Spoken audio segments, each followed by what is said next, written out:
O áudio que vocês vão ouvir agora é parte do podcast Xadrez Herbal. Caso vocês queiram ouvir mais sobre esse assunto e outros temas de política internacional, é só ir em xadrezherbal.com. Bem, passemos agora para o cheque, no qual eu e o Felipe seguimos repercutindo o conflito na faixa de Gaza. Lula compara a ação de Israel na faixa de Gaza à de Hitler contra judeus. Então, meu caro Matias, vamos enfiar a mão na lama aqui. Acho que ninguém falou sobre isso nessa semana. Então, algumas coisas eu acho que algumas coisas que a gente vai intencionalmente meio que só citar, até porque é o que o Matias falou. Então, por exemplo, a gente não tem que ficar, repassando tudo que o Jacques Wagner falou, tudo que o Omar Aziz falou, a gente pode só citar e tal.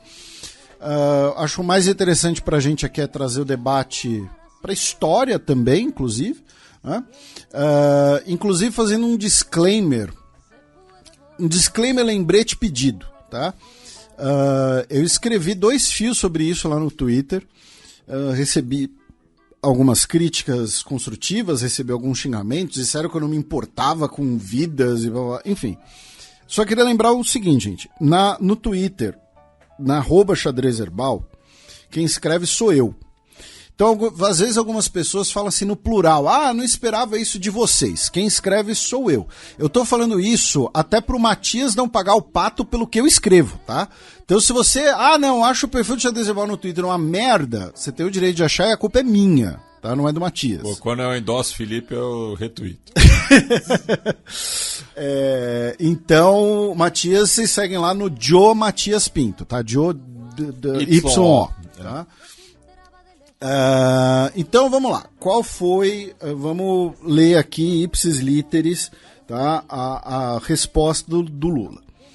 Ele estava numa entrevista coletiva na sede da União Africana, né, depois do discurso dele, e aí, abro aspas, quando eu vejo o mundo rico anunciar que está parando de dar a contribuição para a questão humanitária aos palestinos, eu fico imaginando qual o tamanho da consciência política dessa gente. Qual o tamanho do coração solidário dessa gente que não está vendo que na faixa de Gaza não está ocorrendo uma guerra, mas um genocídio. Não é uma guerra entre soldados e soldados. É uma guerra entre um exército altamente preparado e mulheres e crianças. Olha, se teve algum erro nessa instituição que recolhe o dinheiro, ele está mencionando a Agência da ONU para os Refugiados Palestinos, apura-se quem errou.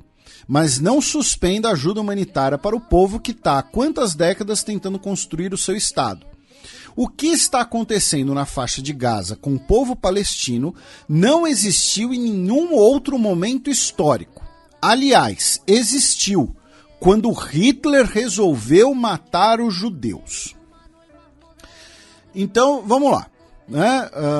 A primeira parte, né? A primeira coisa que acho que a gente pode comentar, e eu e Matias a gente vai temos algumas diferenças, inclusive, enfim, mas o que a gente vai trazer aqui são, inclusive, metendo o Abu Janra pai, né, são provocações, né, que é a expressão que todo babaca usa quando vai falar.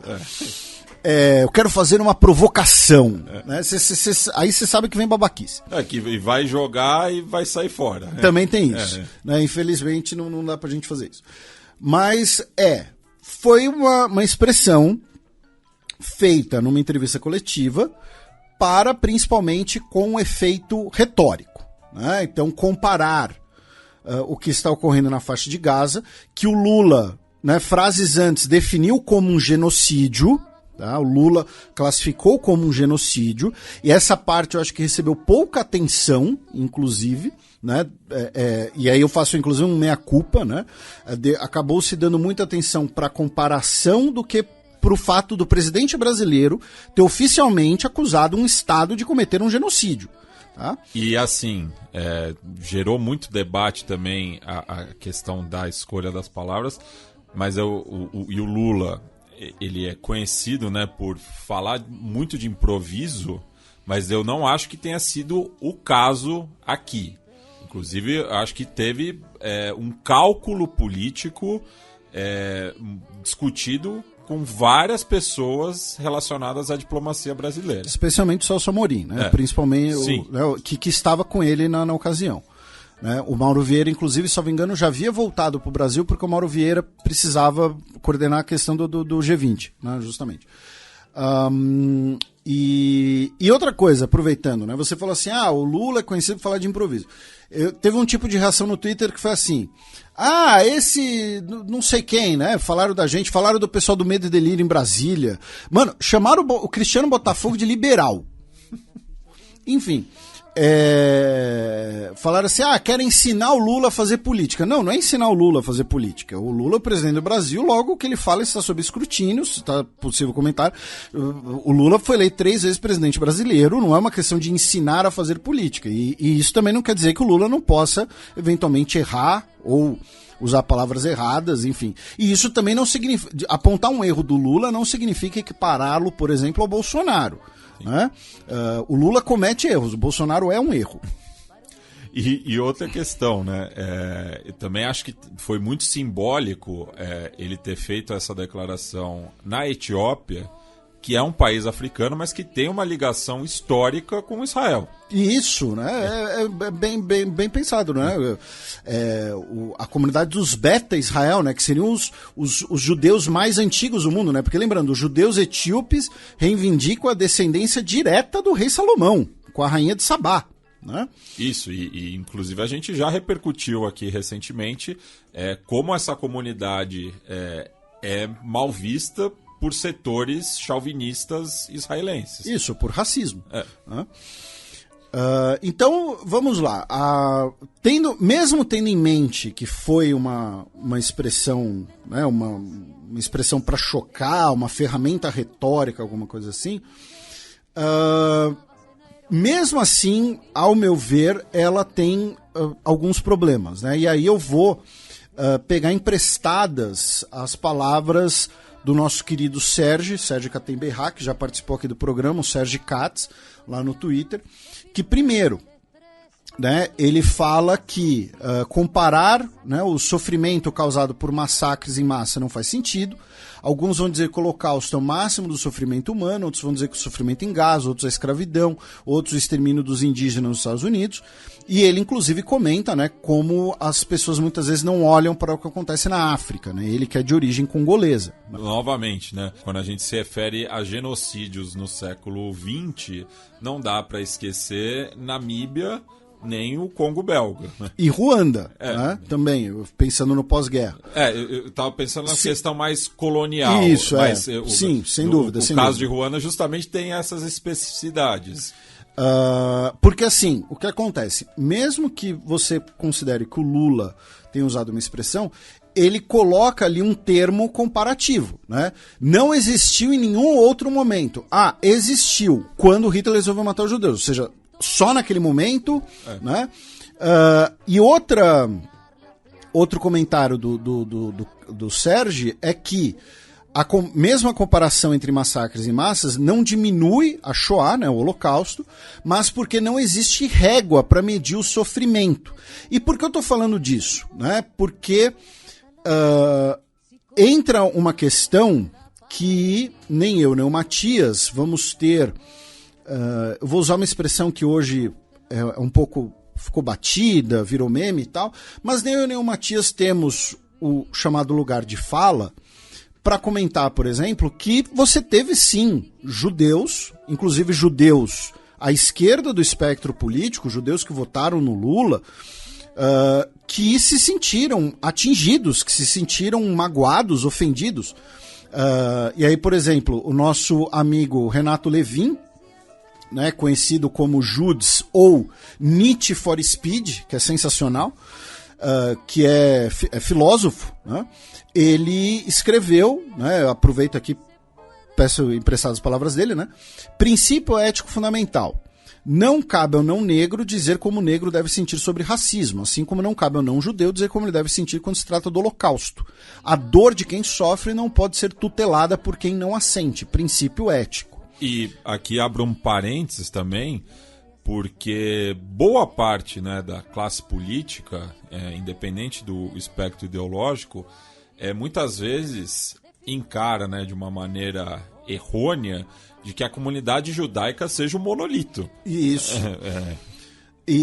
Eu vou aproveitar, vou entrar no seu barco, Matias, porque o professor Odilon Caldeira Neto lembrou, né, que você tem um antissemitismo muito forte, sim, no Brasil, você tem um histórico de antissemitismo, Oliveira Viana, um antissemitismo tanto na direita quanto na esquerda, e nessa coisa que você falou de monolito, nós tivemos esses dias judeus, tanto indivíduos quanto grupos coletivos, à esquerda, judeus progressistas, sofrendo ataques ou até mesmo sendo questionados, tipo, você não é judeu de verdade.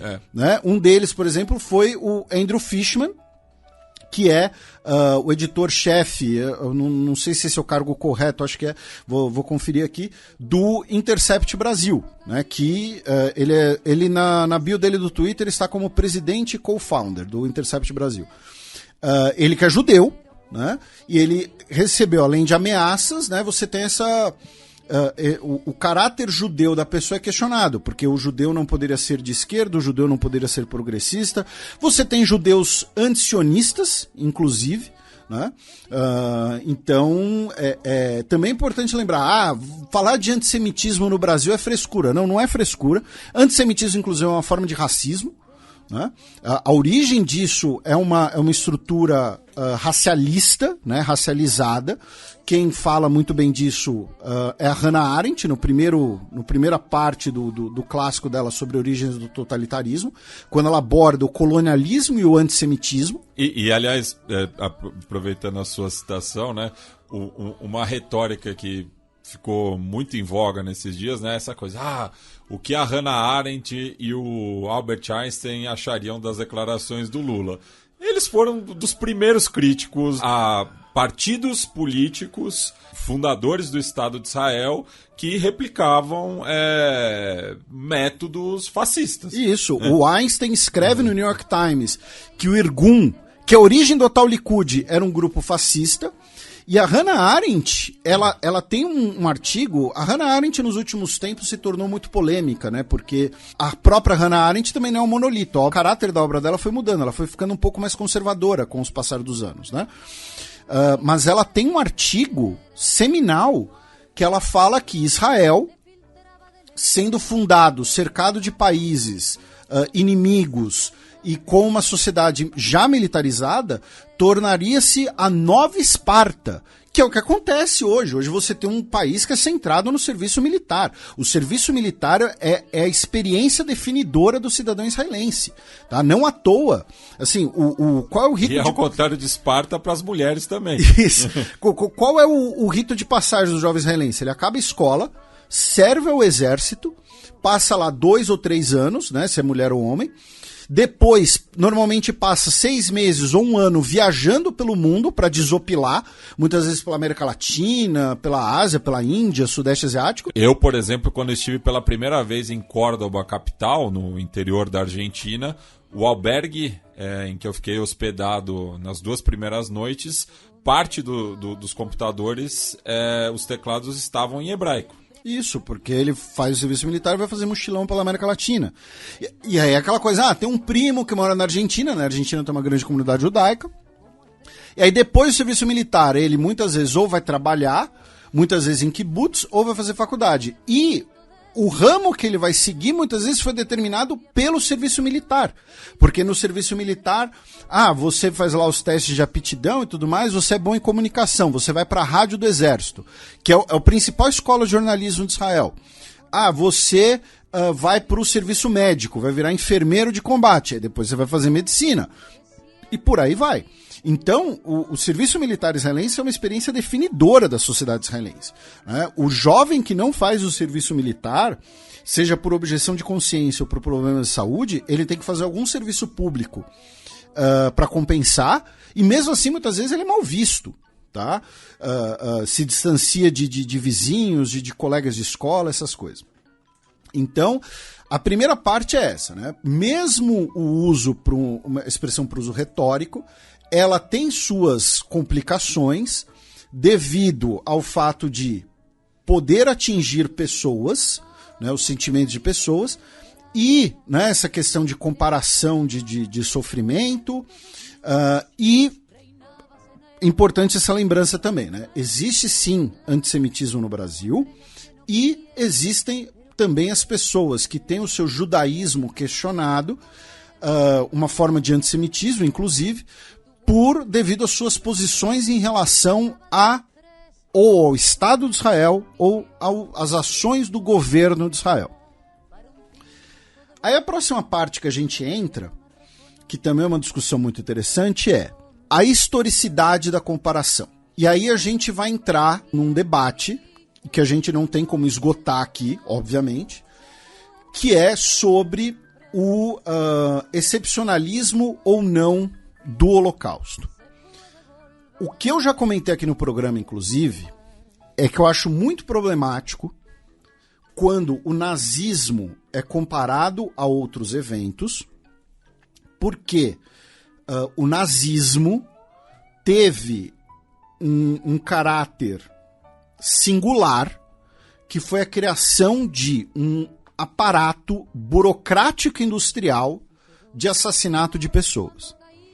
Vejam, o que eu falei é o nazismo. Os nazistas cometeram 3 genocídios étnico-raciais, contra judeus, contra eslavos e contra os povos roma. Além disso, as políticas racistas, eugenistas e anticomunistas dos nazistas também fizeram com que fossem exterminadas ou, no mínimo, aprisionadas pessoas com deficiência, homossexuais, testemunhas de Jeová, socialistas e comunistas. Tá? Então, o nazismo tem esse caráter que não permite comparações entre o nazismo e outros fenômenos. Quando eu digo não permite, é essa comparação, digamos assim, retórica. Não estou falando obviamente, de trabalhos acadêmicos, não estou falando de trabalhos historiográficos, até porque a própria tipificação de genocídio, né, para você tipificar um genocídio, é pela comparação de eventos. Né? Esses eventos aqui são similares, então estão tipificados na mesma categoria. Agora, vejam que eu falei em singular, eu não falei em excepcional. Nós temos uma série de genocídios e nós temos pelo menos 3 genocídios que se conectam diretamente ao Holocausto. Os 2 genocídios cometidos pelos alemães na Namíbia, contra os Herero e contra os Nama, que o Matias citou agora há pouco, e o genocídio armênio, porque o genocídio armênio você tinha inclusive a presença de militares alemães no então Império Turco-Otomano, eles eram aliados no contexto da Grande Guerra. Tem a famosa frase do Hitler, né? Quem se lembra dos armênios hoje em dia? E só um comentário, né? Você tem um caráter que muitas pessoas conhecem do Holocausto, foi introduzido no genocídio armênio, que é, quando você fala do genocídio colonial na Namíbia, por exemplo, né, o que você tinha ali? Você tem roubo de terra, você tem roubo de recurso natural, você tem roubo de bens materiais. No genocídio armênio, que você tem introdução dos mecanismos financeiros no genocídio. O confisco de contas, de investimentos, até mesmo de apólice de seguro. Tá? Os genocidas turcos receberam as apólices de seguro das próprias vítimas, tá, gente? E aí todo mundo conhece isso em relação a Shoah, o genocídio especialmente dos judeus, né? E aí mandou o ouro para lavar ouro na Suíça, né? Confisco de contas bancárias e tudo mais. Obras de arte. Obras de arte. E quando eu digo singular, e aí tem o que eu falei no Twitter e algumas pessoas implicaram, enfim e tal, todo genocídio tem as suas singularidades. Por isso que a comparação de genocídio, se ela não for muito cuidadosa, se ela não for, enfim, bem feita, como eu disse, dentro de um debate apropriado, ela acaba ficando muito complicada sob o risco de diminuir um ou outro da comparação, né? E aí eu falei que muitas vezes comparações com o nazismo acabam, não estou dizendo que foi o caso do Lula, tá? Mas acabam diminuindo os crimes do nazismo, né? Quando você compara os crimes do nazismo com coisas completamente díspares, que foi o que a gente viu muita gente do governo Bolsonaro, ligado ao governo Bolsonaro, fazendo aqui no Brasil. O Ernesto Araújo comparou medidas restritivas durante a pandemia com campos de concentração nazista. Compararam a prisão em Brasília dos presos do 8 de janeiro com campos de concentração nazista. Isso não é admissível, isso é simplesmente absurdo. Então você fazer comparações de genocídios, mesmo com uma ferramenta retórica, é bastante complicado do ponto de vista histórico. Ao mesmo tempo, isso dialoga com uma outra questão que é: você tem muitas pessoas, muitos intelectuais, e a gente já vai falar da instrumentalização, tá? Mas que afirmam que o caráter excepcional que muitas vezes é dado ao Holocausto se dá por 3 motivos ou finalidades, enfim, 3 coisas diferentes. Uma delas seria colocar o nazismo como uma espécie de mal inexplicável, e não como uma consequência quase lógica, né, de um etno-estado nacionalista e imperialista, como você tinha vários outros, né, como você tinha os britânicos. Né, os britânicos também cometeram seus genocídios por aí. A segunda questão é que os crimes do nazismo chocariam mais porque foram cometidos contra pessoas brancas. Aqui é uma discussão muito interessante. Por quê? Porque essas pessoas que nós citamos aqui, pelo seu caráter étnico, eslavos, judeus e povos roma, não eram lidos como pessoas brancas naquele período. Eles eram lidos como pessoas inferiores. Aqui eu digo pessoas brancas, lembrando, o branco nesse caso não é uma questão de cor de pele, é uma questão de relação de poder. É o ariano, é o anglo-saxão, é o WASP, né, no contexto dos Estados Unidos. Eu e o Matias, a gente já falou aqui várias vezes, que nos Estados Unidos, durante muito tempo, os italianos, os espanhóis e seus descendentes não eram considerados brancos. A segunda Ku Klux Klan era contra a imigração de italianos, contra a imigração de espanhóis para os Estados Unidos, porque falava que eles não eram brancos. Né? Você tem inclusive um termo pejorativo para eles que é o Dago, né? Que viria de Diego. O que a gente pode falar é que os crimes do nazismo, eles acabam ganhando uma importância maior, isso sem dúvida nenhuma, porque foram cometidos dentro da Europa. A gente pode usar o referencial geográfico. Tá? E aí é o que, né, o Matias estava falando aqui dos massacres coloniais. Genocídio na Namíbia, é um povo atrasado, tem que matou mesmo. Genocídio na Índia, né, as grandes fomes indianas provocadas intencionalmente, é indiano, tem que morrer. Né, o Churchill já escreveu que indiano era tudo atrasado, tudo povo primitivo, se reproduzia que nem coelho, segundo ele. Né? Genocídio indígena, mas índio nem é gente, né, na cabeça dessas pessoas. Putz, um genocídio na Europa. Né? Aí o buraco ficou mais profundo. Tem uma citação no Senhor das Armas que eu acho que pega esse espírito, né? Que o protagonista, né, interpretado pelo Nicolas Cage, o Yuri Orlov, diz, né, que o mercado primário dele era a África, né?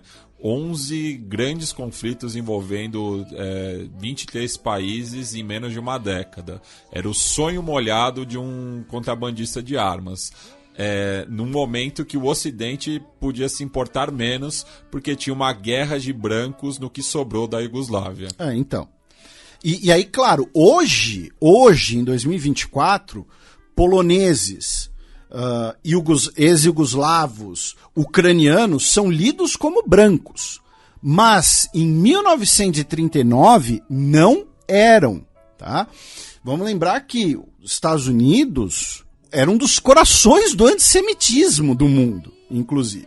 A visão de que eslavos seriam inferiores também não era nova. Então, quando se fala desse caráter, dessa crítica, dessa discussão sobre um suposto caráter excepcional do Holocausto, tem muito disso sim, dele ter sido na Europa. Porém, essa questão de colocar que foi contra pessoas brancas, tem um pouquinho de anacronismo nisso.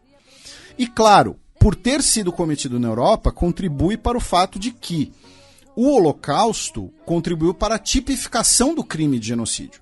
né? A tipificação do genocídio vem logo depois da Segunda Guerra Mundial, com a Carta da ONU, a Convenção de Genocídio e o trabalho do Raphael Lemkin, que era um polonês judeu.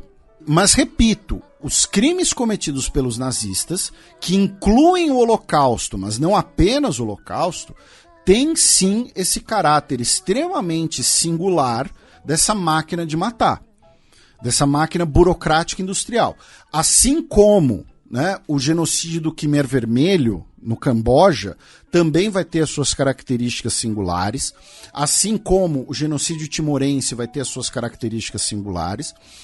O genocídio em Ruanda, né, vai ter a grande característica dele ter sido cometido em boa parte na base do facão, né? Tem até o livro Temporada dos Facões. Exatamente. Né? Então, isso torna um ou outro mais ou menos bárbaro? Não. Um ou outro mais ou menos doloroso? Não.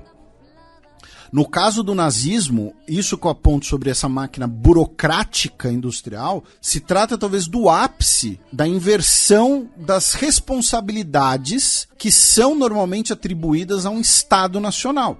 Então o Estado nacional vai usar o seu poder, a sua legitimidade, a sua estrutura, a sua máquina burocrática para exterminar aqueles que estavam sob a sua custódia, né? E aí, finalmente, a terceira questão sobre essa discussão em relação à excepcionalidade ou não do Holocausto é que ele serviria, nas últimas décadas, como uma maneira de evitar-se críticas às ações dos governos e do Estado de Israel. E aí, perfeito. Isso sim ocorre. Você tem, só que a instrumentalização da história não é única em Israel também. Vários países, vários estados ou culturas vão instrumentalizar a história de maneira a justificar, amenizar ou evitar críticas aos seus crimes. No caso do Brasil, qual é a grande instrumentalização da história, né, para não discutir a responsabilidade dos genocídios que ocorreram aqui? Que nós somos resultado da mistura de raças. Né? Aquela visão romântica inaugurada no seio do IHGB, né, Instituto Histórico Geográfico Brasileiro, pelo Van Hagen, lá no século XIX. Né? Não tem genocídio indígena, não tem genocídio negro, a gente não apaga a identidade dos africanos nem nada. Um povo de 3 raças. É um povo de 3 raças. Né? Aí quando tem a República tem lá a possibilidade da criação de uma bandeira branca, preta e vermelha. Né? A gente já falou isso aqui, se você não sabe...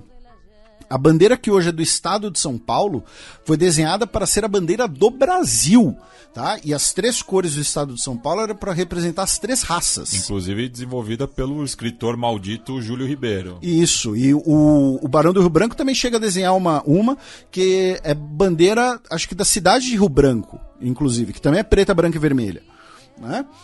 Então a instrumentalização da história, perfeito. Essa crítica é totalmente cabível. E, novamente... A discussão da excepcionalidade ou não do Holocausto, da Shoah e dos crimes nazistas, ela pode e deve ser feita, mas ela tem, talvez, um ambiente mais apropriado para isso. Ao você colocar ela numa discussão retórica, você abre flancos para várias críticas. Ao mesmo tempo, né, você cria uma repercussão que é o que o Matias brincou no início. Né? Tá todo mundo falando disso. Né? Então agora tá todo mundo falando, né? Um monte de gente voltou a falar de Gaza. Eu não vou usar essa expressão em relação a nós, porque literalmente todo o nosso programa tem um bloco sobre esse assunto desde outubro de 2023. Tá? Mas outros veículos essa crítica é aplicável.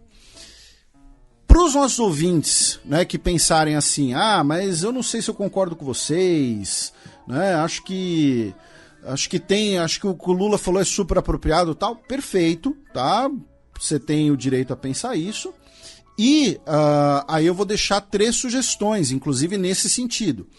Um deles é o historiador especializado no Holocausto, Daniel Blattman, tá? Que é da Universidade Hebraica de Jerusalém, que analisa essas possíveis comparações, né? Afirmando que Israel de hoje é um Estado fascista. Outra, né, é da escritora russo-judaica, né, radicada na Alemanha, né, a Masha Gessen, que inclusive recentemente recebeu o prêmio Hannah Arendt, né? E o prêmio foi vetado devido às declarações dela sobre Gaza, né? E que ela escreveu um ensaio na New Yorker em que ela compara a faixa de Gaza aos guetos nazistas na Polônia ocupada. Ela não compara aos campos de extermínio com câmaras de gás e linhas de trem, ela compara aos guetos, especialmente o gueto de Varsóvia. Inclusive o primeiro gueto com esse caráter antissemita, né, surge no começo do século XVI, no bairro de Canarédio, em Veneza. E uma outra leitura de recomendada para vocês é do colunista do UOL, o Ronilson Pacheco, que a coluna deles chama assim: Lula nos deu uma chance de enfrentar um dilema sobre o Holocausto, que é esse dilema de se o Holocausto seria ou não único, tá? Já no sentido do caráter, e vou repetir, único, para mim, ele é, não pelos motivos que normalmente as pessoas falam, tá? Ele seria único. E único não significa nem maior, nem pior, nem melhor. Não é uma comparação. Pelos seus métodos e, principalmente, também pelo escopo de vítimas. Porque, vou repetir, os crimes nazistas não foram apenas contra os judeus. Tá? Os judeus foram, proporcionalmente, em algumas áreas, certamente os que mais sofreram. Eu já falei aqui que eu já visitei o Museu do Holocausto, Yad Vashem, e tem um painel em que você tem as estatísticas, a proporção de população judaica pré e depois da ocupação nazista. Então você tem alguns territórios ali, não vou me lembrar exatamente de cabeça, mas acho que Hungria e Albânia, a gente está falando de quase 100% dos judeus dessas regiões que foram exterminados. E aí, no outro sentido, né, o sentido de que o Holocausto não pode ser comparável, tem um artigo do Richard Evans, que é um dos historiadores especializados em nazismo, em Terceiro Reich, que está no livro Memória do Terceiro Reich. Tá? Ele tem a famosa coleção que é A Chegada do Terceiro Reich, o Terceiro Reich no Poder e o Terceiro Reich em Guerra, que foram publicados no Brasil pela editora Planeta, salvo engano, e ele tem um quarto livro, né, que é o Terceiro Reich na História e na Memória. Tá? E se você for um dos ouvintes, que eu espero que não existam esses, mas se você for um ouvinte que fala, nem existiu o Holocausto, isso é mentira, alguma coisa assim, primeiro, vai a merda. Segundo, o nosso querido Iclis, tá? Que inclusive em breve vamos ter o lançamento do livro dele, eu vou participar de um podcast com ele, inclusive, sobre isso. Ele fez um vídeo. Aliás, que tá de aniversário também. Bem lembrado, a gente já passou da meia-noite. Feliz aniversário pro nosso Iclis do Obriga História do História FM, o principal e melhor podcast de divulgação científica em história do Brasil. Tá? E isso não é falsa modéstia, nem é brincadeira, o trabalho dele é muito bom, muito importante, a gente sempre vai recomendar. E ele tem um vídeo no YouTube, de quando ele ainda fazia vídeos, sobre negação do Holocausto. Chama Negação do Holocausto, : David Irving e o relatório Leuchter. Tá? Por quê? Tá correndo um boato de que o David Irving, que é um dos principais negacionistas do Holocausto, ele teria batido as botas. Foi de arrasta pra cima. Foi de Americanas. Mas eu não vi a notícia em nenhum lugar fora das redes sociais. Tá? Então não sei se ele está vivo ou não. Infelizmente, se ele vai falecer, terá sido infelizmente aos 70 anos de idade, né? Viveu demais o coisa. E vamos lembrar outra coisa também. A tipificação de genocídio, como a gente mencionou, ela vem no pós-Segunda Guerra Mundial, especialmente devido à Shoah, ao Holocausto, ao extermínio de judeus em campos de extermínio, tá? Mas nós temos os genocídios anteriores também. E eles não podem ser esquecidos. Não é porque eles foram cometidos quando não existia a tipificação que eles deixam de ser genocídios. E entra o que o Sérgio falou. Não pode ter comparação de sofrimento, comparação de...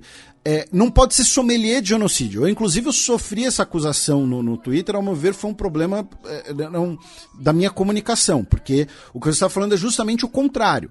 Tá? Nós temos diversos genocídios, cada um com suas características únicas, cada uma tragédia única, e a comparação feita assim a esmo, ela é extremamente problemática. Tá? Então, nós temos o genocídio da Namíbia, como a gente falou, nós temos o genocídio do Congo, do Leopoldo II. Lembrando que o Congo, durante muito tempo, era propriedade privada. Tá? Para quem fala assim, não, o Estado que sempre comete a violência, não, o Congo era propriedade privada de Leopoldo II. E claro, temos os genocídios do continente americano, contra as populações ameríndias e contra as populações africanas trazidas para o continente americano à força. Tá? O que é por si só um processo genocida, porque, vamos lembrar, por que o maior boxeador de todos os tempos adota o nome Muhammad Ali, ou porque um dos maiores jogadores de basquete de todos os tempos usa o nome Kareem Abdul-Jabbar, dentre outros exemplos. Porque eles vão falar, olha só, o nome que nós recebemos é o nome do branco escravizador. Nós somos de origem africana, mas essas pessoas perderam o direito ao nome, à própria cultura, à própria ancestralidade. Isso é um processo genocida. O genocídio não é apenas o extermínio físico dessas populações. E é a origem, outra coisa que a gente já comentou aqui, mas é sempre bom lembrar. Por que você tem o dia, né, o dia da consciência negra, não tem o dia da consciência branca, e isso não é racismo? Porque o nosso ouvinte, por exemplo, muitos deles podem relembrar a sua ancestralidade italiana, a sua ancestralidade espanhola, portuguesa, alemã, o que for. A pessoa negra no Brasil, ela não tem como fazer isso. Ela teve a sua ancestralidade apagada. Ela foi reduzida à sua cor de pele. Ela deixa de ser uma pessoa Igbo, uma pessoa Yorubá, uma pessoa Benguela, e se torna o quê? Usando os termos da época, né? Um preto cativo. Né? A cor da pele era absolutamente determinante, né, para a escravidão ou não da pessoa. Inclusive você tem a frase do Eusébio de Queiroz, que eu já utilizei, inclusive, num Nerdologia, né? Que ele era, né, delegado, inspetor de justiça, não sei o que, na corte no Rio de Janeiro, e ele vai escrever: dos pretos, mais fácil seria presumir a escravidão até mostrada a carta de alforria. Ou seja, você ainda tem uma inversão do ônus da prova, né?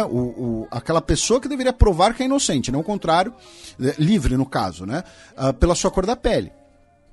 Então, você apontar os caráteres singulares dos genocídios cometidos pelos nazistas, não se trata e não se pode também esquecer esses outros genocídios. E aí a gente entra no que talvez o Lula, de certo modo, ao colocar Hitler na frase dele, ao colocar Hitler na declaração dele, ele possivelmente, e é o que a gente está vendo agora, né, ele cai numa cilada, que é o que a gente estava falando agora, né? Algumas pessoas vão criticar a discussão sobre a singularidade, sobre a excepcionalidade ou não do Holocausto, por conta da instrumentalização da Shoah pelo governo de Israel. E especialmente esse governo de Israel, esse governo fascista do Netanyahu, é notório em fazer isso. Para ficar em notícias que a gente já passou por aqui, inclusive, né, o Gilad Erdan, que é o embaixador de Israel na ONU, ele utilizou em várias sessões, junto com o seu staff, estrelas de Davi amarelas costuradas no paletó, fazendo uma alusão à perseguição dos judeus pelos nazistas. Ao ponto que o Dani Dayan, o diplomata de direita, que foi vetado pela Dilma de ser embaixador no Brasil, né, por sua ligação com os colonos, que hoje é diretor do Yad Vashem, o Museu do Holocausto, disse que aquele ato desonra tanto as vítimas do Holocausto como o Estado de Israel. Tá? Em outro exemplo, nós temos o Netanyahu dizendo, em várias circunstâncias, que um mentor do Holocausto não teriam sido os nazistas, né, nem Hitler. E essa é outra coisa também, né? Aí entrando bem na questão histórica, né, muitas vezes nós temos uma personalização muito grande, né, em torno de Adolf Hitler. E claro, ele era, né, a palavra do Führer era literalmente lei, mas você tinha um aparato enorme em volta disso, né? Mas o Netanyahu já disse, Hitler não queria exterminar os judeus. Ele foi motivado pelo grão-mufti de Jerusalém, né? O então grão-mufti, o palestino Amin al-Husseini. Né? Algo que a gente tratou, acho que na primeira temporada do Xadrez Verbal, inclusive com o Chico. O Chico, que é o fundador da Central 3, que é de origem judia lituana. Exatamente, né? O Chico Patti, que é o capo da Central 3. CEO. É o CEO, boa, CEO and Founder. Na época, o Netanyahu, vocês forem lá no jornal Times of Israel, que é um jornal de direita em Israel, ele critica o Netanyahu por absolver Hitler. Por quê? Porque o que o Netanyahu estava fazendo? Ele estava instrumentalizando o Holocausto contra os palestinos. Dizendo, olha só, o Holocausto não foi ideia de Hitler, foi ideia de um palestino, a culpa é dos palestinos. Tá? O grão-mufti de Jerusalém, o Husseini, ele odiava judeus, ele coopera com os nazistas contra os britânicos, de fato, mas dizer que a Shoah foi projeto dele é uma falsidade histórica gigantesca. Então você tem sim essa instrumentalização do Holocausto, e a gente tem outros exemplos dessa instrumentalização anteriores, e a gente vai passar por algumas dessas consequências, né? Que, por exemplo, uma conta oficial de Israel nas redes sociais disse que o Lula é um negacionista do Holocausto, o que é um absurdo. Tá? Inclusive o Lula, quando ele visita Israel no primeiro mandato dele, ele participa de uma cerimônia no Yad Vashem. Outro exemplo dessa instrumentalização, apontado também por um judeu, né, o professor Norman Finkelstein, né, quando ele estava participando de um evento numa universidade em junho de 2003, né, você tem ali estudantes judeus que dizem que ele, ao criticar Israel, estava negando o Holocausto e tal. E ele fala, olha só, a minha família, tive parentes que foram mortos em Auschwitz, ele chama de lágrimas de crocodilo. Recomendo que veja esse vídeo, que acabou circulando bastante, porque o escritor Paulo Coelho publicou esse vídeo, marcando a deputada e candidata a prefeita de São Paulo, Tabata Amaral, só que depois o Paulo Coelho deletou o vídeo, tá? Deletou o post, melhor dizendo. Então, mas procure o vídeo do Norman Finkelstein em que ele critica essa instrumentalização da memória do Holocausto. O nosso amigo João Quatz Miragaia, né, do podcast Conexão Israel e do lado esquerdo do muro, também criticou a instrumentalização do Holocausto pelo governo Netanyahu lá no Twitter, tá? Fez um fio sobre isso. Ele que também é formado em história, logo também faz fios enormes. Outra coisa, o governo israelense acusou Lula, essa semana, por exemplo, dentre essa instrumentalização, né, de sequer ter falado com os reféns brasileiros, né, pessoas que foram tomadas reféns pelo Hamas, né, brasileiros, e seus familiares. A gente comentou aqui quando o Lula recebeu familiares aqui no Brasil, e ele participou de uma videoconferência, inclusive, para conversar com os familiares, né, dos sequestrados. Vocês podem conferir isso na matéria da Ana Flávia Castro, de 26 de outubro de 2023, no jornal Metrópolis, tá? Que é um jornal que passa longe de você poder dizer que é um jornal de esquerda, alguma coisa assim. E antes que alguém fale, Felipe, você tá defendendo o Lula. Não, a gente acabou de falar que a frase do Lula, a declaração do Lula é no mínimo complicada e debatível, né? No mínimo, particularmente, dando minha opinião agora, saindo, né, tirando o chapéu de comentarista, o chapéu de professor de história, colocando aqui o chapéu de cidadão brasileiro qualquer. Eu achei a declaração um erro e problemática. Eu acho que o Lula poderia ter falado assim, que ele vê um genocídio sendo cometido por um povo que já sofreu um genocídio. Aí ele falou, me espanta um povo que já sofreu um genocídio cometer outro. Eu acho que teria o mesmo efeito e sem botar Hitler e eventuais comparações do Holocausto no... Mas repito, isso aqui é a minha opinião agora como cidadão brasileiro e que vale igual a dos outros 210 milhões de cidadãos brasileiros. E só reiterando, eu acho que o Lula, novamente, não falou isso de improviso e teve um cálculo político e o simbolismo que eu já citei anteriormente. O que é perfeitamente cabível a sua interpretação. Então eu estou mencionando aqui o Metrópolis não para defender o Lula, mas para mostrar a instrumentalização do Holocausto e a instrumentalização pelo governo de Israel de crimes e de violências cometidas pelos judeus para propósitos políticos. Inclusive ao ponto de mentir, de falar, o Lula negou o Holocausto ou o Lula não falou com os familiares das vítimas. E você citou, né, o caso da conta oficial de Israel, né, que chamou o Lula de negacionista. E já não é a primeira vez, né, que Israel trata com deboche, né, em relação a um governo brasileiro. Cabe lembrar aquele episódio em 2014, quando novamente, né, a diplomacia brasileira tratava, né, do uso desproporcional da força pelos israelenses no contexto de Gaza do conflito também. Israelense-palestino. E daí Israel, né, chama o Brasil de anão diplomático e ainda faz referência ao 7-1, né, de que desproporcional é perder um jogo por 7-1, sendo que tinha acabado de ocorrer, né, a Copa do Mundo no Brasil. E tudo a ver, né? Um jogo de futebol com, né, Gaza. Então, e aí a gente vê um outro aspecto, né, dessa instrumentalização dessa farsa, que foi apontado pelo jornalista Rogério Tomás Júnior, né, também lá no Twitter, ele que é talvez o segundo, terceiro maior fã do Maradona do Brasil, em que ele aponta um tweet do ministro Israel Katz, né, de Israel, conversando com Geert Wilders, né, o líder do PVV dos Países Baixos, que é o partido de extrema-direita que tem literalmente neonazistas dentro do partido. Né? Embora o partido oficialmente só tenha o Geert Wilders como integrante, né, você tem, obviamente, uma rede de apoio. Né? E ele fala que o Geert Wilders é o verdadeiro amigo de Israel.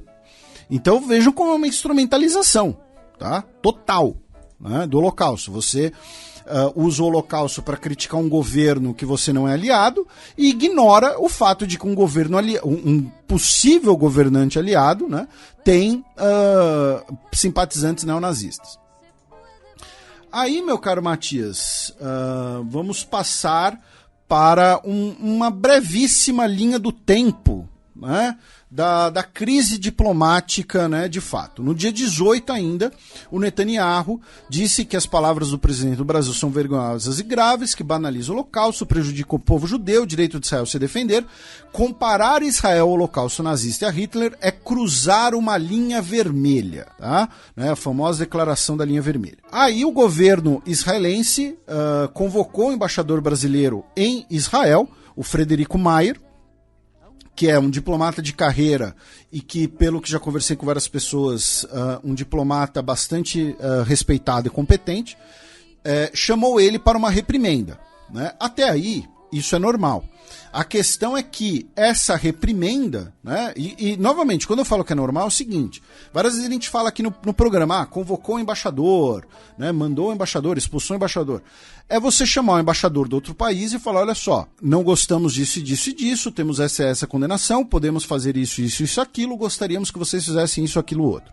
O embaixador, se instruído, vai dar alguma resposta, se instruído a fazê-lo, não instrução pessoal, claro. Vai repassar isso para o governo que ele representa, né, para o governo da qual ele é credenciado, e, por sua vez, teremos essa comunicação. É para isso que serve uma embaixada também. Só que fizeram isso justamente no Museu do Holocausto, com o sentido de que fazer um constrangimento, no sentido de, olha só, vamos te ensinar aqui, vamos te educar sobre a Shoah, sobre o Holocausto. Foi um constrangimento, obviamente, explícito e desnecessário, tanto que o Mauro Vieira, o chanceler brasileiro, convocou o embaixador de Israel aqui no Brasil, né, para expressar o descontentamento do governo brasileiro com as ações do governo israelense, inclusive, né, esse tour of shame que tentaram impor ao embaixador brasileiro. E, nesse meandro, o Lula foi declarado persona non grata, né, pelo governo israelense. Ou seja, o Lula estaria, né, barrado de entrar em Israel, a não ser que peça desculpas, tá? E lembrando, né, que desde o começo do conflito, o governo brasileiro chamou o embaixador israelense em Brasília 4 vezes e essas convocações elas foram feitas a portas fechadas. Isso. Ao que começou como conflito e virou um massacre, né? Vamos colocar dessa maneira. O Celso Amorim disse que o Lula não vai se desculpar, que Israel que deveria pedir desculpas à humanidade, tá, pelo que está fazendo em Gaza. O Israel Katz, o ministro de Relações Exteriores de Israel, ele está há pelo menos 4 dias falando do Lula todo dia nas suas redes sociais. Aí no dia 20, o Mauro Vieira, na saída de uma das reuniões dos chanceleres do G20 no Rio de Janeiro, disse que as manifestações do titular da chancelaria do governo Netanyahu de ontem e de hoje são inaceitáveis na forma e mentirosas no conteúdo. Tá? Incluindo aí a declaração de que o Lula seria um negacionista do Holocausto, né? Vocês podem ler a nota na íntegra do Mauro Vieira no site do Planalto. E o Mauro Vieira também disse, e aí a gente vai entrar nisso daqui a pouco, que o governo de Israel está distorcendo posições do Brasil para tirar proveito em política doméstica e criar uma cortina de fumaça para o real problema do massacre em curso em Gaza, onde 30 mil civis palestinos já morreram. Tá? Essa foi uma declaração bastante contundente do Mauro Vieira e bastante pertinente ao meu ver. Depois, no dia 21, a imprensa brasileira publicou que o governo brasileiro estaria pensando na possibilidade de expulsar o embaixador israelense no país, né? Inclusive o Brasil, né, chamou de volta o seu embaixador em Israel. E aí depois que isso foi publicado, o embaixador israelense no Brasil, o Daniel Zonchini, ele deu uma entrevista a Thaís Bilenque no UOL, né? A Thaís Bilenque, que era do Fórum de Teresina, inclusive, né, que foi implodido pela sua direção, que, né, está aí de parabéns pelo golaço contra. Ele deu uma entrevista e que ele disse que a comparação foi problemática, mas não pode inviabilizar a relação entre os dois países, tá? E que pediu mais cautela nas relações entre Brasil e Israel e que respeitamos o governo brasileiro. Por que ele adotou esse tom? Porque ele é um diplomata de carreira. Ele não é alguém ligado aos caprichos do gabinete Netanyahu. Entenderam o que eu quero dizer? A formação dele é diferente, inclusive. E óbvio, se o Netanyahu quiser demiti-lo, quiser chamá-lo de volta, pode fazer isso. Mas ele não está ali todo dia com o Netanyahu, que usa, e aí a gente fala isso desde o início, que usa Gaza para se manter no poder. Por quê? Porque a hora que ele sair do poder, e a população já queria a saída dele antes mesmo de tudo que está acontecendo, ele vai ter que responder à justiça por tráfico de influência e corrupção. Aí entra talvez uma parte que a imprensa brasileira está sendo mais deficiente. E eu vou usar o termo deficiente porque vamos aqui dar o benefício da dúvida. Eu chamaria de wishful thinking. Pois é, eu sei. Né? Mas não tem como falar do que está ocorrendo entre os dois governos e não tem como... repito, eu não falaria o que o Lula falou e eu, como professor de história, vejo problemas nessa declaração. E vejo problemas mesmo com uma declaração retórica, né? Mas aí não é nosso lugar de fala. Mas não é possível falar do que está ocorrendo nessa crise e não mencionar que o que o Netanyahu está fazendo é trucar a situação, é agravar a situação de forma intencional para, primeiro, manter a radicalização em Israel, segundo, manter os radicais israelenses do lado dele, como a gente vai falar daqui a pouco, posar de defensor, de grande defensor do país, numa situação com muitos poucos custos políticos concretos, tá? Porque, e aí a gente também vai entrar nisso, a verdade é que as relações econômicas entre Brasil e Israel não são tão importantes assim. A relação econômica Brasil e Israel, gente, é de menos de 2 bilhões de dólares. O Brasil exporta para Israel 661,9 milhões de dólares e importa 1,352 bilhão de dólares, segundo o site do MDIC, que a gente sempre elogia aqui, que tem uma plataforma muito legal da gente ver balança comercial. Então, é um país que tem uma comunidade judaica importante, mas que não é das maiores da diáspora. Então, se o Netanyahu escalar essa briga, ele tem mais a ganhar do que se ele desarmar a bomba. Entenderam? Se fosse em outras situações, outros países, não sei, muito provavelmente o Netanyahu falaria, não, essa comparação é inaceitável, mas vamos continuar trabalhando juntos. Enfim, não teria essa escalada de você querer humilhar o embaixador, de você dizer que o presidente está negando o Holocausto. Claro que tem um histórico também, né? O histórico entre os governos do PT em geral e Israel. O episódio que eu citei era o primeiro mandato da Dilma. Exatamente. Tem o fato de que o IBGE de Israel, né? A gente sempre faz essa brincadeira, soltou os dados econômicos do país. A economia de Israel, em 2023, cresceu 2%. Aí alguém pode falar assim, pô, isso é bom. Só que o último trimestre, ou seja, o trimestre pós-mobilização, contraiu 5,2%. Tá? Por quê? Porque você tem agora centenas de milhares de pessoas que foram tiradas da economia e botadas no serviço militar, e você tem agora os gastos públicos focados para os gastos militares. Então, e algo que a gente já tratou aqui no programa também da perda de mão de obra. Isso, perda muito, né? Os palestinos que trabalhavam na agricultura, né? Então você tem um encolhimento econômico. Outros estrangeiros. Outros estrangeiros, né? E a gente comentou, infelizmente, por exemplo, o número de nepaleses e tailandeses que foram mortos ou tomados como reféns. Então você tem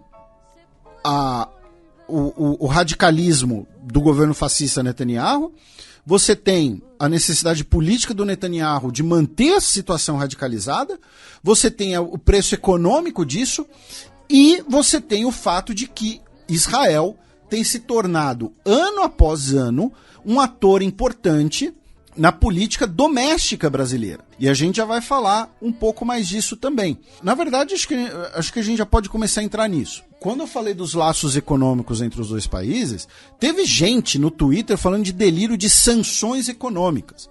Como a gente falou, a balança comercial é favorável a Israel.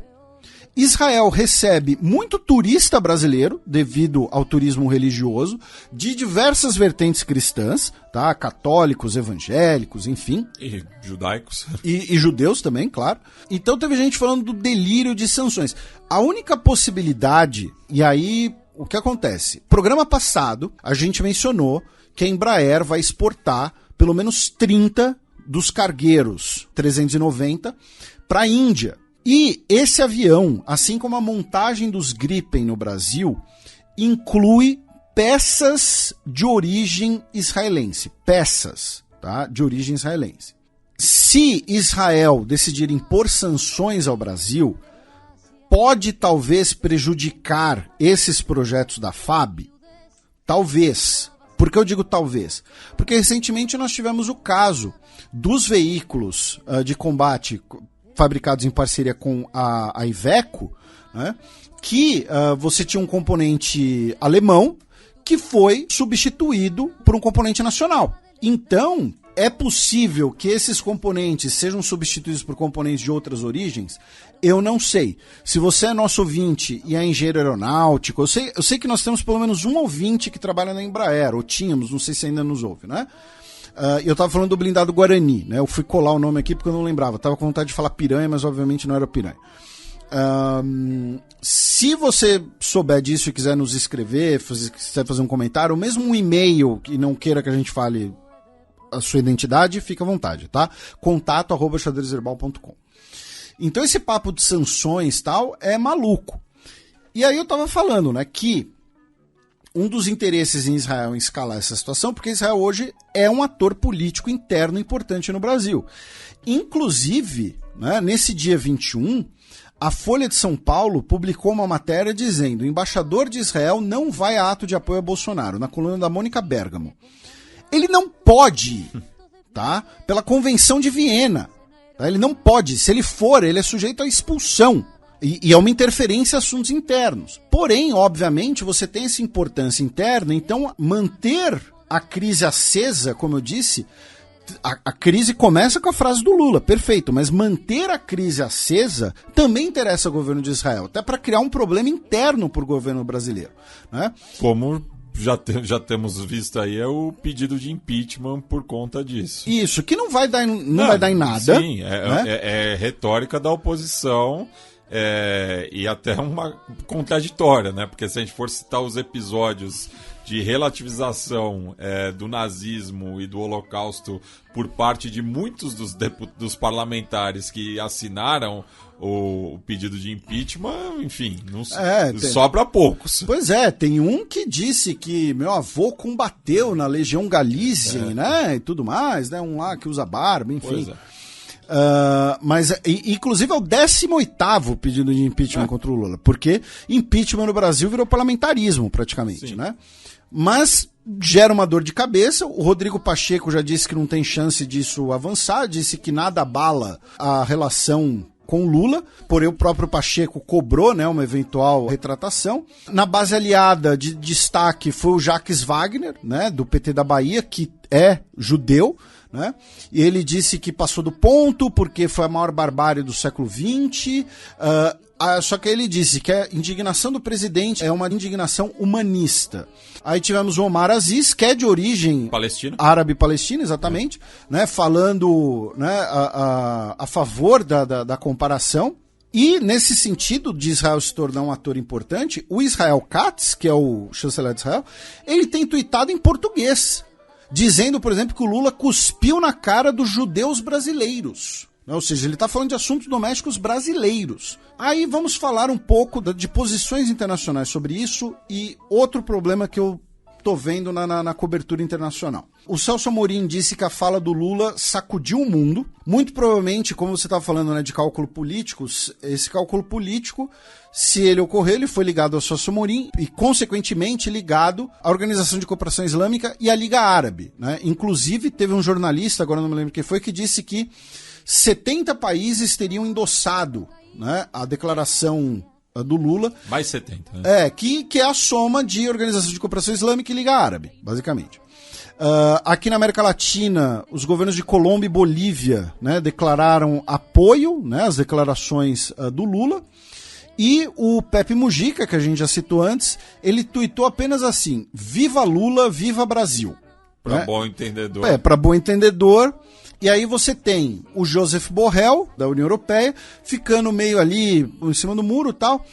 Ele falou assim: não quero interferir em questões internas, mas para mim Lula não queria fazer uma comparação com Gaza e com o que os alemães fizeram.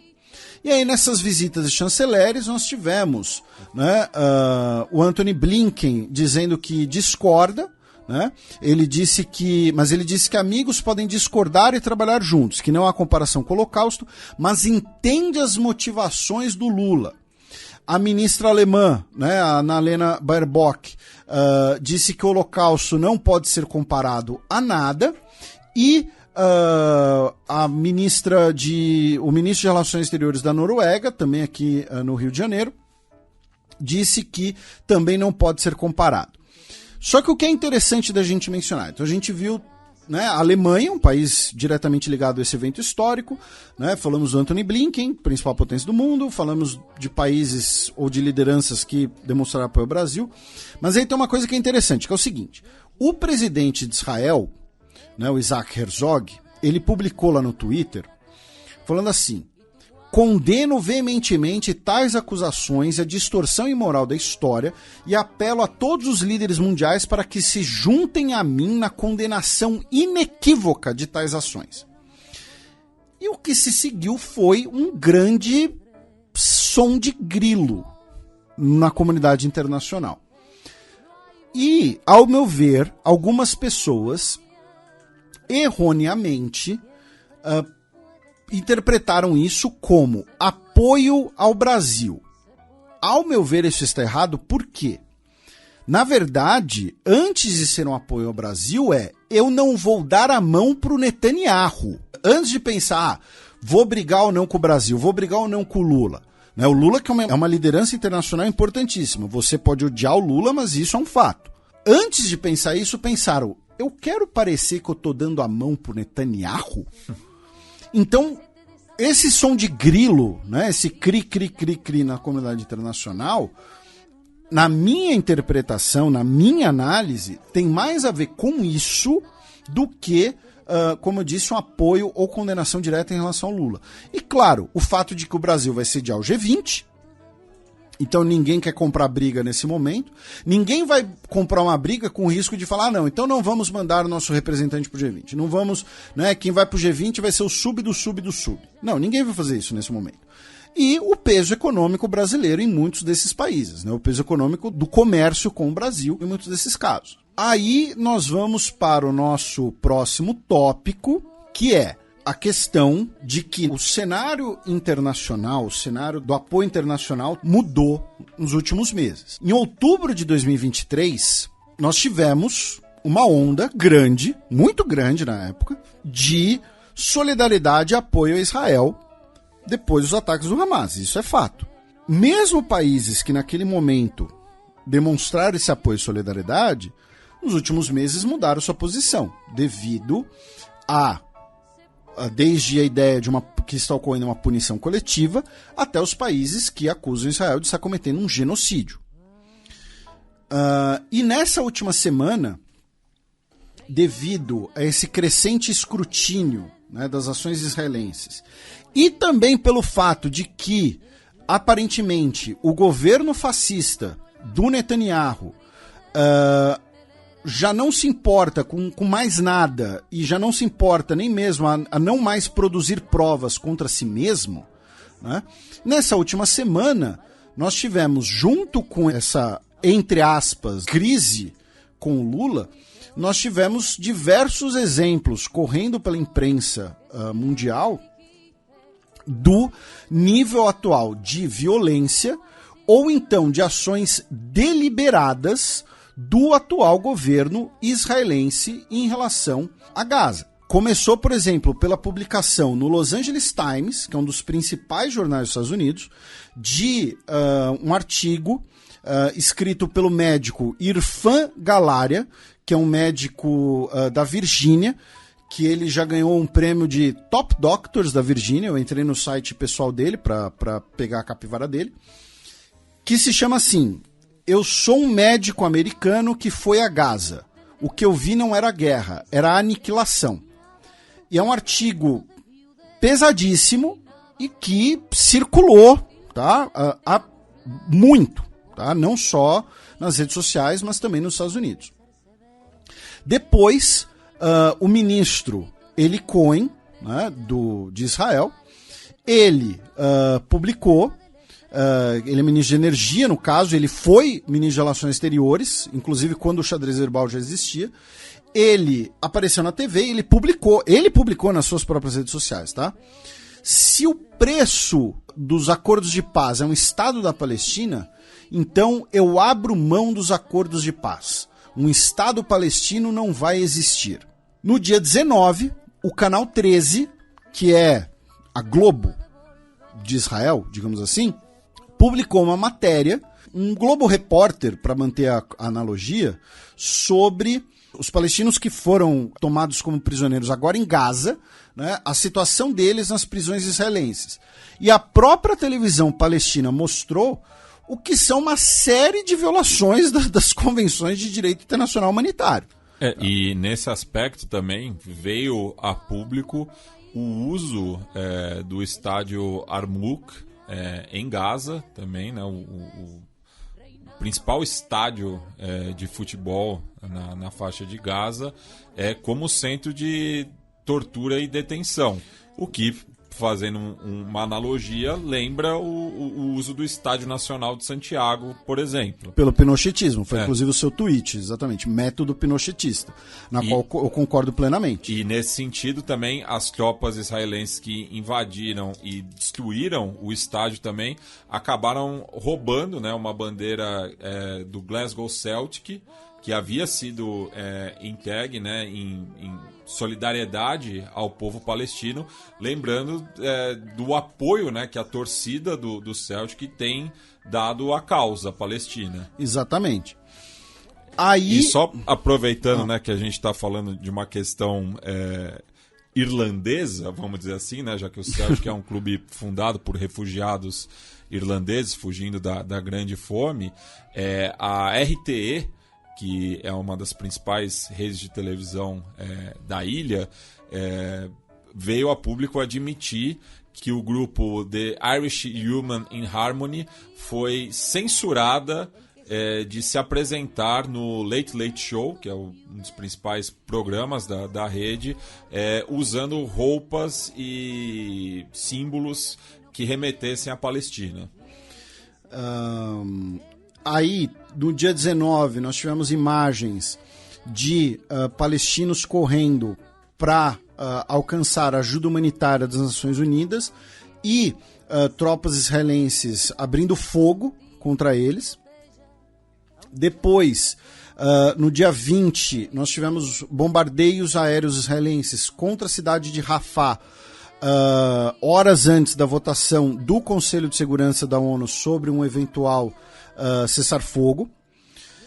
Depois, no dia 21, por conta do que está ocorrendo na Corte Internacional de Justiça, a gente já vai falar, né, mas o que acontece? Na Corte Internacional de Justiça está sendo debatido um processo, na verdade não é nem um processo, né, a solicitação de um parecer, não é uma decisão vinculante, motivada pela Assembleia Geral da ONU, sobre o status da ocupação israelense em Cisjordânia, Gaza e Jerusalém Oriental. E por conta disso, o Parlamento de Israel, na quarta-feira, dia 21, decidiu por 99 votos dos 120 possíveis, e os outros 21 foram abstenções, que qualquer reconhecimento unilateral de um Estado palestino será rejeitado e que a comunidade internacional não pode determinar a criação de um Estado palestino. Nessa sessão, tá, na sessão sobre esse debate, nós tivemos um parlamentar israelense, o Hanok Milbitsky,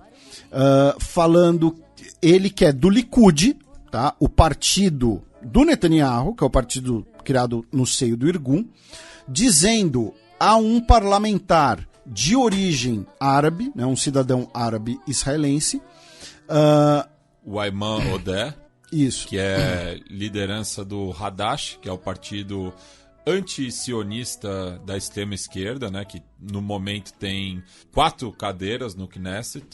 Ele disse assim, que você morrerá, seus filhos morrerão e os seus netos morrerão, mas não verão um Estado palestino. E também nessa sessão, a Mai Golan, que a gente já citou aqui uma vez, ela que é ministra da Igualdade Social e Empoderamento Feminino, disse que está pessoalmente orgulhosa das ruínas de Gaza e que daqui a 80 anos esses bebês palestinos contarão a seus netos o que os judeus fizeram. Representatividade tóxica, né? Pois veja como a semana em que as próprias autoridades israelenses estão gerando provas contra si para um processo na CIG. E o chefe do Estado-Maior do exército israelense, o Herzi Halev, comunicou, né, às suas tropas para parar de filmar vídeos de vingança, nas palavras dele. Só faltou falar, deixa de ser burro. Deixa de produzir provas contra você mesmo. E também, né, nessa sessão, né, o Ayman Odeh, que a gente citou, se endereçou ao Netanyahu, dizendo que a carreira política dele acabou, o mundo está falando de um Estado palestino e vai acontecer apesar das suas políticas racistas. Também essa semana, a representante da ONU para Direitos Humanos de Violência contra Mulheres e Meninas disse que temos pelo menos 2 casos confirmados de estupros de mulheres palestinas em detenções israelenses. Tá? Lembrando que é a mesma organização que foi criticada por Israel por ter, na visão de Israel, demorado a se pronunciar sobre a violência sexual contra mulheres israelenses no 7 de outubro. Depois, no dia 22, quinta-feira, hoje / ontem, porque isso aqui, estamos às 3 da manhã, tá? No dia 23, tá, gente? Nós tivemos mais um bombardeio aéreo contra Rafah, e o Netanyahu disse no último sábado, a gente vai mudar agora, né, o assunto, mas o Netanyahu disse que deixar de invadir Rafah significaria perder a guerra para o Hamas. Tá? Lembrando que hoje, né, Rafah já era a segunda maior cidade da faixa de Gaza, e além disso, hoje, você tem mais de 1 milhão de refugiados da parte norte da faixa de Gaza em Rafah. Então, se trata de uma catástrofe humanitária, de uma possível carnificina desenhada, e ele disse que deixar de invadir Rafah significaria perder a guerra. E aí vamos lembrar que nós temos hoje mais de 100 pessoas tomadas como reféns pelo Hamas. Mais de 100 cidadãos israelenses tomados como reféns pelo Hamas. Vamos lembrar também que todos os reféns tomados pelo Hamas, libertados até o momento, tirando 2, foram pela negociação. Só 2 reféns foram libertados pela ação armada. Só 2, aqueles que também são cidadãos argentinos que a gente comentou no programa passado.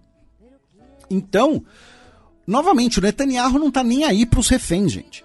Tá? Falar dos reféns é importantíssimo, falar dessas 100 pessoas é importante, porém, para o Netanyahu, o importante é salvar o próprio pescoço e manter a coalizão fascista que o suporta no poder. Então, quando ele fala invadir Rafah é uma questão de honra, porque significaria o Hamas, significaria perder a guerra para o Hamas, a preocupação dele, repito, é manter a situação radicalizada, é manter a guerra. Tá? É manter a situação militarizada, a situação internacional, inclusive radicalizada, porque é o que o mantém no poder. Tá? Se ele quisesse libertar essas pessoas, você já teria havido negociações com o Qatar, já teve aquela outra proposta do Qatar que foi vetada 2 ou 3 programas atrás. Tá? E aí a gente entra na armadilha que o governo de Israel está montando. E eu vou ler aqui ipsis literis, tá? O título do editorial do jornal Haaretz israelense, que é um jornal de centro-esquerda, no último dia 20. Pior governo da história de Israel quer deixar o país queimar.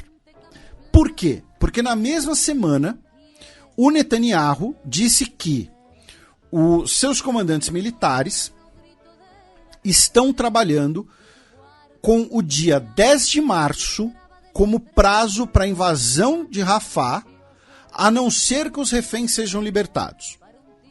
O que começa 10 de março de 2024? O Ramadã, o mês sagrado do Islã. Lembrando que o Ramadã muda, né, de ano após ano porque ele segue um calendário lunar muçulmano, tá? Não segue o calendário solar como o nosso calendário. E, junto com isso, o Itamar Ben-Gvir, que é, né, o maior fascista do governo israelense, que é do movimento carranista, que é o movimento histórico das últimas décadas, né, fascista israelense, que é o ministro de Segurança Nacional, disse que no Ramadã será limitado o acesso de muçulmanos para orarem na mesquita de Al-Aqsa, né, na esplanada das mesquitas, que os judeus chamam de Monte do Templo. Então, olhem a arapuca que está sendo montada. Você coloca o mês sagrado do Islã, tanto como o prazo para uma invasão de Rafah, quanto com as limitações em Al-Aqsa. Lembrando que qual era o nome original da operação do Hamas, lá no dia 7 de outubro? Operação Dilúvio de Al-Aqsa.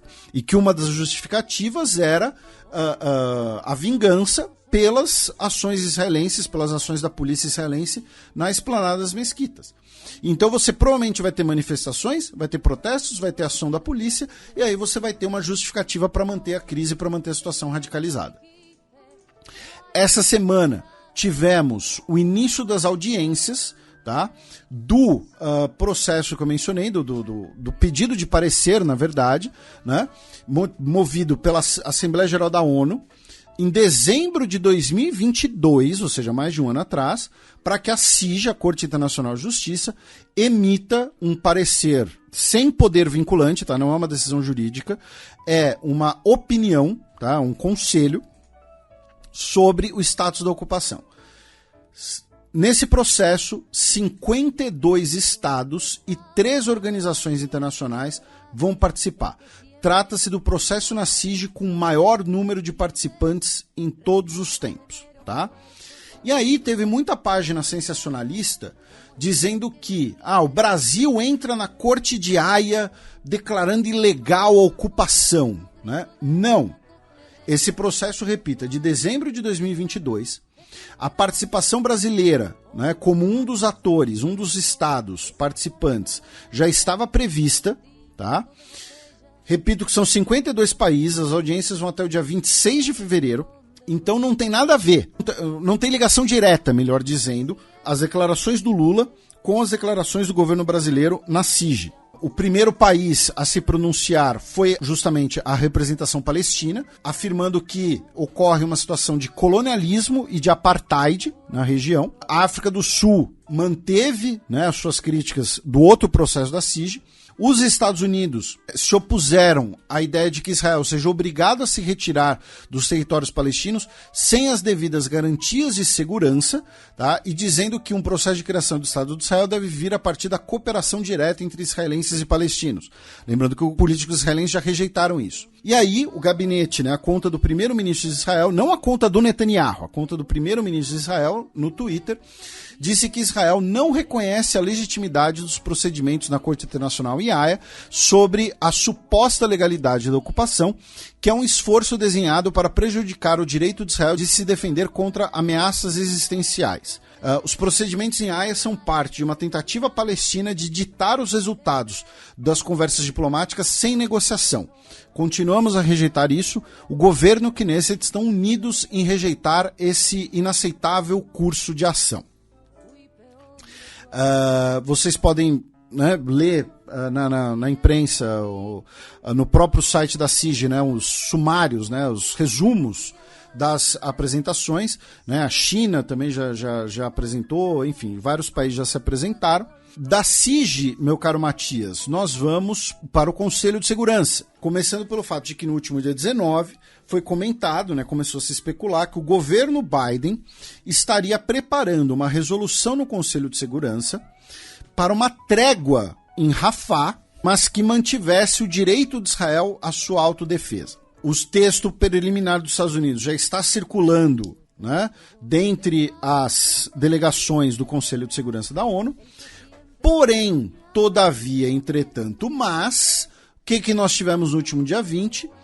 Um texto pedindo para o cessar-fogo, proposto pela Argélia, tá, que foi vetado pelos Estados Unidos. O único voto contra. Reino Unido se absteve e Estados Unidos votou contra. Tá? Né, novamente tivemos a imagem da Linda Thomas Greenfield, a embaixadora dos Estados Unidos no Conselho de Segurança, né, na ONU, só ela lá levantando a mão e vetando publicamente. E aí ela, em um ato falho, né, disse que os Estados Unidos, né, que está preparando essa resolução por uma trégua em Rafah, disse que vamos continuar a ativamente engajar no duro trabalho da diplomacia direta até acharmos a solução final. Né? Quem não entendeu o ato falho, né, procure o sinônimo de solução final, já que a discussão é holocausto. E nessa semana também, o deputado dos Estados Unidos republicano Andy Ogles, do Tennessee, ele foi perguntado por uma ativista sobre a morte de crianças palestinas em Gaza e se ele não iria fazer algo para parar o extermínio do povo palestino. Tá? Essa era a pergunta. E ele disse, eu acho que devíamos deixar matar todos, né? Kill them all. Ele usou essa expressão. E também a atual governadora de Nova York, a Kathy Russell, provocada por um ativista em relação ao conflito em Gaza, ela respondeu: se o Canadá algum dia qualquer atacar Buffalo, me desculpe, meus amigos, no dia seguinte não existirá mais Canadá.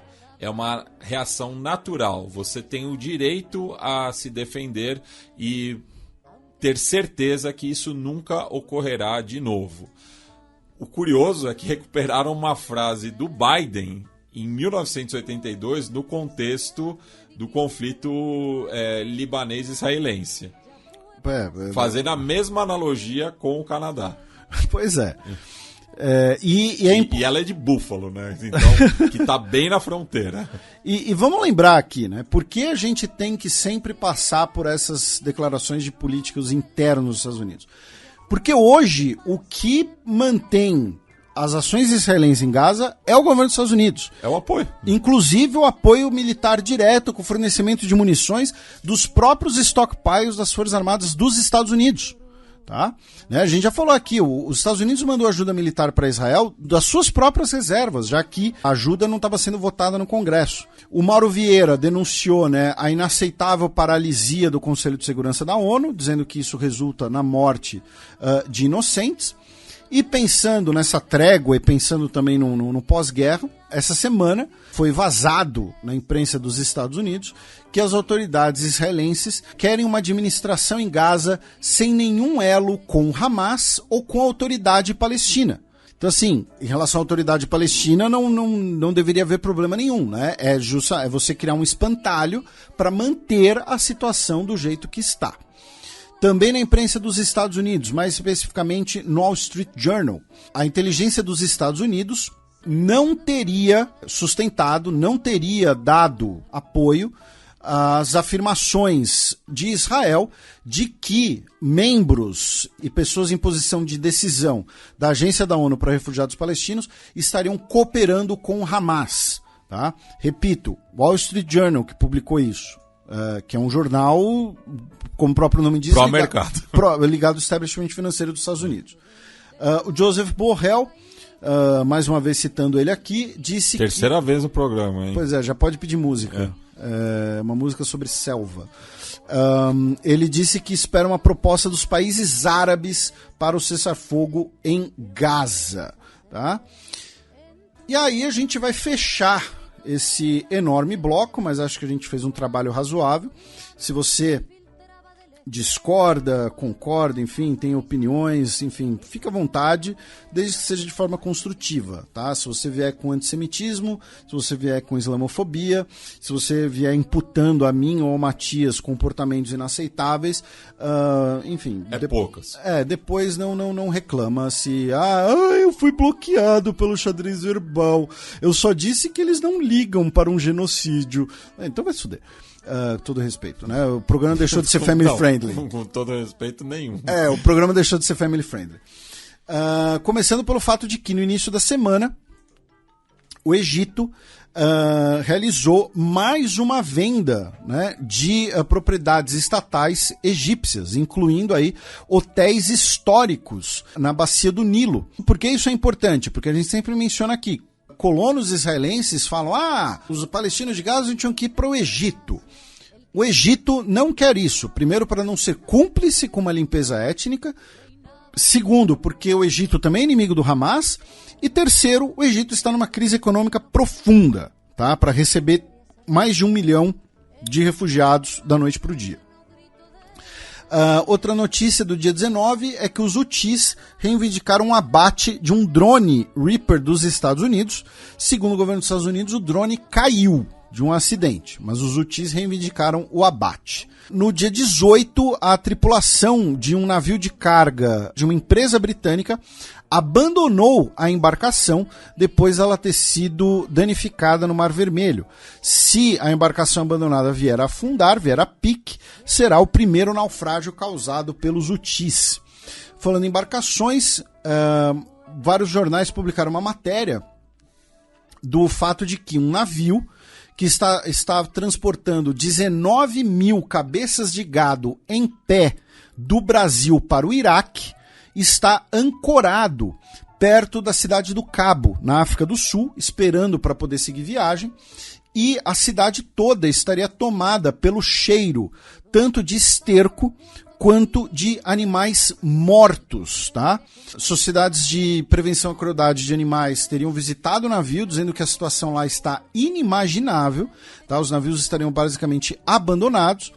E vamos repetir aqui, a exportação com gado em pé, seja gado bovino, seja gado ovino, seja gado suíno, é uma completa imbecilidade. Primeiro, é uma situação extremamente cruel com os animais. E segundo, pensando nos países exportadores, como o caso do Brasil, é uma exportação com baixíssimo valor agregado. Tá? Em vez de exportar a carne, em vez de você ter uma...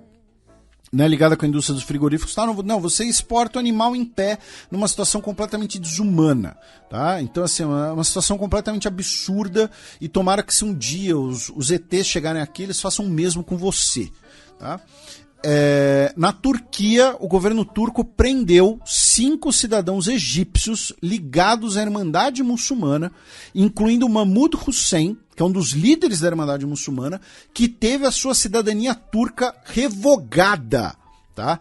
Essa notícia, gente, é importantíssima. Quem compartilhou foi o Hassan, que é o editor-chefe da Newsline Magazine, tá? Não tô falando de um maluco qualquer compartilhando bobagem nas redes sociais, é um dos principais jornalistas, tá? Sobre o Oriente Médio, e é importantíssimo porque a Irmandade Muçulmana tem, ou tinha talvez na Turquia, um dos seus principais portos seguros. Tá? É uma das origens das crises entre o governo Erdogan e Israel. Então, isso daqui é muito importante de ficar de olho. Tá? Outra sugestão de leitura no Vox, How Israel's War Went Wrong. Tá? Uma matéria do Zach Beauchamp, que fala que a situação em Gaza se tornou uma catástrofe definidora de uma era. No último dia 21, um prédio desabou em Beirute, deixando 4 pessoas mortas devido às fortes chuvas que atingiram o Líbano. Também no último dia 21, o governo suíço anunciou que vai estender a isenção de sanções contra o governo sírio pelos próximos 6 meses para manter a ajuda humanitária contra o terremoto do ano passado. E, finalmente, uma notícia de ontem já, né, dia 22, os organizadores do Eurovision, né, embora tenham autorizado a participação israelense, estaria sob escrutínio. Por quê? A música se chama October Rain, chuva de outubro. Né? Ou seja, possivelmente faz uma referência a outubro de 2023, né? Cantada pela Eden Golan. E a letra teria várias referências cifradas a outubro de 2023. E, segundo o regulamento do Eurovision, as letras das músicas não podem ter conteúdo político, tá?